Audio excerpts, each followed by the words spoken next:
Līdz 600 vēl. Ceturtais jautājums. Daba ģeogrāfija. Rīgas teritorijā atrodas ezers, kura nosaukumā ir minēts pasaulē plaši izplatītu mājdzīvnieku tēviņš. Kā sauc šo ezeru? Mājdzīvnieki vienkārši izdomā. Nav kaut kāds kaķītis? Ir taču ezers kaķītis. Rīgas. Kaķīšu ezers? Kaķīšu ezers. Tas nav neuzsmucējs rīdzinieks. Bet tēviņš jau ir runts. Rīgas teritorijā. Kādi ir ezeri vispār Rīgas teritorijā? Es zinu Jūglu, Baltazaru. Es zinu, paldies. Mēs ņemam.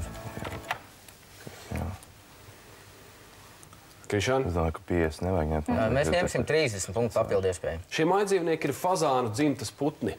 Ķīšas. Ķīša ezers. Nu, kāpēc nevarēja ķīšu ezeri uzreiz iedomāties?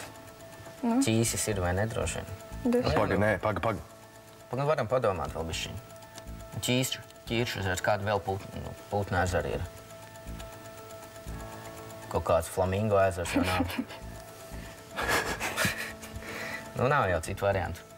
Es nezinu, citu. Nu, laikam, tad jau būs. 2, 1. Nu, mēs nonācām pie secinājuma, ka tas varētu būt ķīšu ezers. Nu, vispār ķīsis ir kārtīgs fazānu dzimtas dzīvnieks. Tā nav zina.